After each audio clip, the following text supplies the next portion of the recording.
역사는 2016년 10월부터 2017년 봄까지를 어떤 모습으로 기억할까요? 모두 한마음으로 광장에 모여 촛불을 들었던 그때의 기억을 물으면 많은 동포들이 머리뿐 아니라 온몸으로 기억하고 있다는 답을 줍니다. 1700만 촛불 시민들의 힘으로 추운 겨울을 이기고 국가 권력을 교체한 역사이기 때문입니다.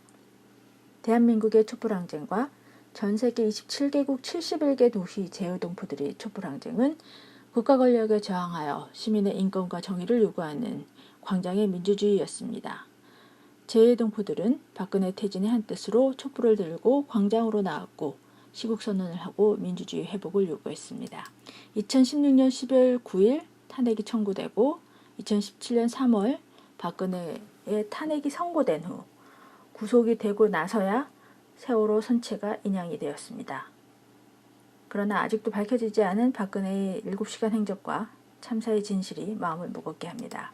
2014년 세월호 참사 직후 해외 각 도시에서 세월호 참사 진상규명과 책임자 처벌을 요구하며 기억행동을 하고 있는 전세계 동포들의 풀뿌리 네트워크 4.16 해외연대가 인사드립니다. 미시 USA 한인 여성 온라인 커뮤니티를 중심으로 뉴욕타임스, 워싱턴 포스트에 세월호 광고가 게재되면서 미주 50개 주 집회가 열림과 동시에 집회 주관자들이 SNS를 통해서 연대를 시작하였습니다.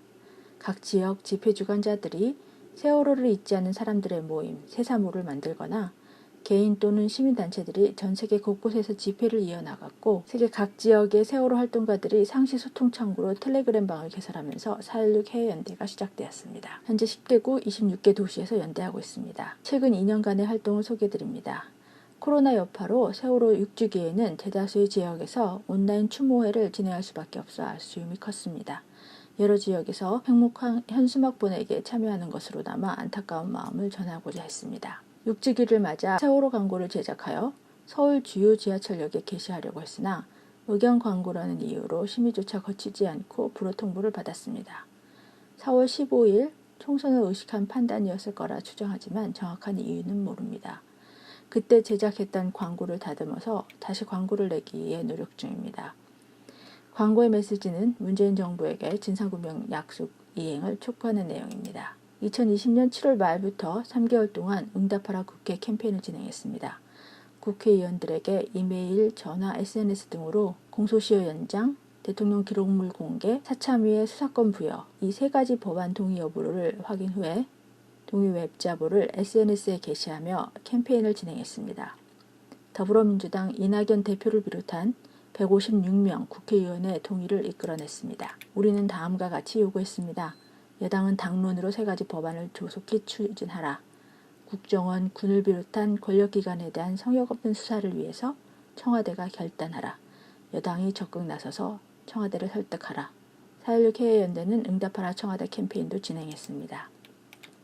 청와대 앞에서 1년이 넘도록 피켓팅을 이어오고 계신 유가족들과 시민들을 응원하고자 2020년 5월 25일부터 일주일에 3번씩 피켓팅을 이어오고 있습니다. 2021년 6월 11일 현재 165회째입니다. 12월 16일에는 청와대에서 노숙농성 중이신 경비노마 전인숙님과 온라인으로 만나 줌 피켓팅 및 간담회를 진행하며 위로와 응원의 시간을 가졌습니다. 2020년 11월 검찰 세월호 참사 특별수사단의 부실수사를 규탄하는 성명서에서 윤석열 총장과 임관혁 단장의 사퇴를 요구했습니다. 2021년 1월 13일 4.16 해외연대는 이낙연 대표, 이재명 지사, 더불어민주당에 유가족들의 요구에 응답하라는 공개 서신을 보냈습니다. 1월 21일에는 검찰 특별수사단이 부실수사를 규탄하는 성명서를 내고 집중공동행동에 들어갔습니다. 1월 30일 다시 촛불 다시 세월호 4.16 시민농포 촛불 피켓팅에 연대하는 집중공동행동의 일환으로 해외 온라인 피켓팅도 열었습니다. 3월 6일 세월호 침몰 원인과 세월호 특조위 해법 신상철 대표 온라인 강연이 열렸고 세월호에 대한 오해와 진실, 합리적 의문들에 대해 공감하는 시간을 가졌습니다. 3월 27일에는 김관묵 교수의 온라인 강연 7년 진상규명 활동의 성과와 세월호 외력의 증거가 열렸습니다. 진상규명을 위한 주장이 공론화되고 주장들 간의 소통이 될 수 있는 기회를 만들었습니다. 3월 13일에는 극단 노란리본의 장기자랑, 온라인 상영회 및 간담회를 마련해서 작품을 감상하고 배우들과 감독, 작가의 이야기를 들었습니다. 공연이 진행되는 동안 끊임없이 터져나오는 웃음과 순간순간 울컥해지는 감동이 있었습니다. 4월 11일 4.16 합창단과 함께하는 세월호 참사 7주기 온라인 추모제 다시 너를 부르다를 열었습니다. 3월 24일 팽목항에 현수막 걸기 행동을 하였으며 4월 17일 우리를 돌아보는 당신의 4호를 온라인으로 함께 시청하고 세월호 가족들의 이야기를 직접 들어볼 수 있는 자리를 마련했습니다. 5월 13일 박범계 법무장관에게 바란다 공개 서신에 280여 시민사회단체들과 개인들의 연대 서명을 받았습니다.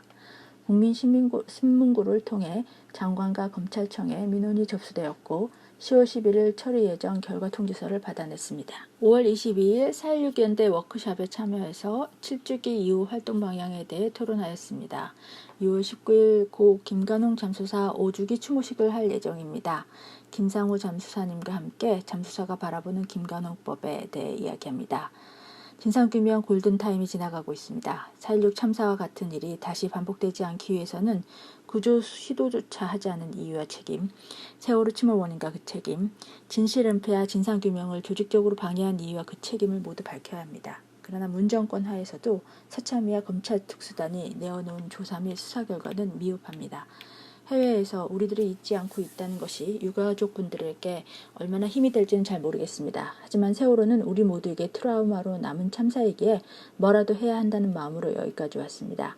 진심으로 기억하고 끊임없이 고민하며 진상규명, 책임자 처벌이 이루어지는 그날까지 유가족분들과 동행하고자 합니다. 끝까지 함께하겠습니다. 고맙습니다.